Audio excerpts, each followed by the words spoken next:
Hi guys and girls.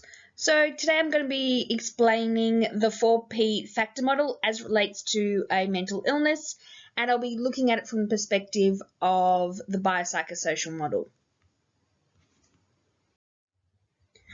So the 4P factor model has 4 components, obviously. Predisposing is the first one, and that's any pre-existing conditions that make you vulnerable to a mental illness.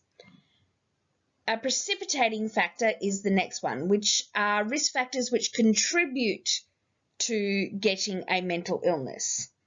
Perpetuating are risk factors which could maintain or prolong the mental illness, and protective are factors which could reduce the severity of a mental illness or prevent it entirely. Now, just because you might have a genetic vulnerability, it doesn't necessarily mean that you're going to get a mental illness. It just means that it makes it more likely that you will. Same with all the other factors. So this is generally how it's laid out. You'll notice in Saxon exams that this is usually how they set it out. And you need to remember that a biopsychosocial model for mental illness and the one for phobia are different. So make sure that you remember that there are 2 different ones, and I have a different video that deals with the phobia one. So just remember that we will be coming back to something very similar to this by doing an example. So, for example, and I'm going to use me as an example. This is not necessarily true. It's just a worst case scenario kind of deal for the sake of explaining this. So my predisposing risk factors, which increases my susceptibility to a mental illness. So my biological side, Miss Irving's mother has been diagnosed with depression in the past, so I already have a genetic vulnerability to it. Psychological, Miss Irving is also starting to doubt, so my low self-efficacy, that she can do anything after numerous projects have failed. And my social, due to the fact that her mother had depression when she was little, she struggled to form a secure attachment to her mother. So I would now have disorganized attachment. The precipitating factors, so these are the ones that increase susceptibility and contribute to the occurrence of a mental illness. So the biological side, in lockdown, Miss Irving is not sleeping as well as she normally does, and will occasionally drink alcohol to excess to deal with the stresses of teaching online. We all know that's not true because I do not drink, but for the sake. Psychological, Miss Irving is currently stressed about the progress of her Year 12 students and worries about them late into the night. So stress of lockdown, of teaching VCE, worrying about you guys. This is a psychological issue. So that could contribute to a mental illness. So help me out here, guys. Social. Due to lockdown, Miss Irving is no longer socially interacting with people and has lost all significant relationships. So the people that I used to talk to, I no longer talk to, right? I can't contact any of my family. I don't live with anybody. So social interactions have disappeared. So I've lost a significant relationship. Perpetuating, so these are the ones that inhibit recovery and maintain the mental illness. Biological, Miss Irving attempted to take antidepressants to help deal with the mental illness. However, due to her body shape and age, the medication took longer to absorb and didn't help her. It happens. Psychological, Miss Irving constantly ruminates, so I'm constantly thinking about the same thing again and again and again, about all the issues she is having with her classes and lack of engagement, and focuses only on the times when the kids were not engaged rather than the times that they were. So I'm also experiencing impaired reasoning and memory. Social, Miss Irving also lives alone. The school she works at isn't very supportive, and they haven't checked up on her at all, which is true. Despite knowing that I am all alone. So sad. And she's afraid that if she asks for help, her colleagues will think less of her because they are coping with lockdown with ease. We also know that's not true because I love lockdown. And the last factor is the protective factors. And these are the ones that can prevent reoccurrence or occurrence of the mental illness. So this could actually stop me having a mental illness.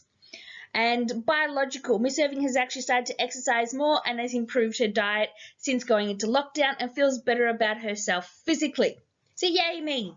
Psychological, Miss Irving is also starting to realise that even though we are in lockdown, it's not the end of the world. Because you know I love it.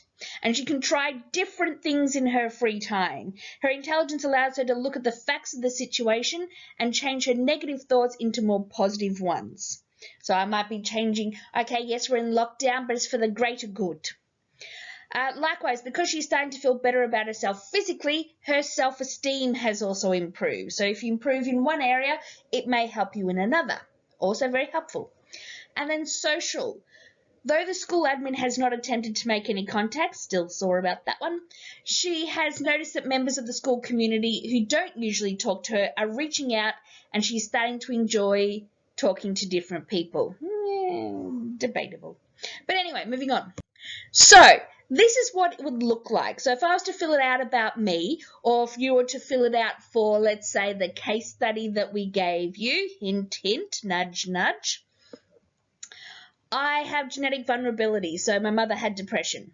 I don't even know who my mother is. Anyway, moving on. Right, psychological factors. We've got the personality traits, poor self-efficacy. I don't believe in my talents anymore. Disorganized attachment. I didn't form an attachment with my mother. Precipitating risk factors. I'm getting poor sleep. It's pretty late now, and I'm not going to bed. Substance abuse. Well, okay. I'd like to say that I'm drinking more, but I'm not. I'm really not.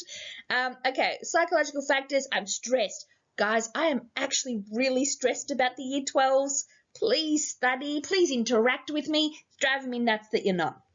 Loss of significant relationships. I'm no longer talking with the people I usually talk about. Plus the fact that I'm in lockdown. So I have no social interactions anymore. Perpetuating risk factors. I've got poor response to medication due to genetic factors such as my age and my weight. Psychological factors. I'm ruminating about all the bad things that are happening. I'm only thinking about all the times that you're not engaging in class and not talking to me. Moving on. And social factors, role of stigma. I'm afraid to seek help because some people might go, oh, but I'm dealing with it fine and it'll be fine. And I've noticed that's happening a lot these days with both students and teachers. I do live alone, so that's true. Unsupportive work environment, sadly, also true. Protective factors, adequate diet and exercise. Right? I'm exercising more. The deal is I have to get 10,000 steps before breakfast, and it's working because endorphins are being released, dopamine's being released, and that gives you, it makes you more positive. And then the second last one, cognitive behavior strategies. I'm changing negative thoughts into more positive ones. Yes, it's lockdown, but I can do other things than worry about meetings. I still have to go to meetings, but not the point. Resilience. I'm bouncing back. I'm going, yeah, it's lockdown, but yay, lockdown. Self-esteem. I feel good about myself physically, therefore I feel better about me psychologically. And then I'm smart, even though I don't sound it. I am, I promise. And then support from, let's go school community, not so much family and friends. What are friends? Curious. Anyway, moving on. So this is how you would set it out. This is something that you should be paying attention to and trying to work out when you do get a case study. This happens a lot with VCAR exams. Hint, hint, nudge, nudge, and other things. If you have any questions, don't hesitate to ask. See ya.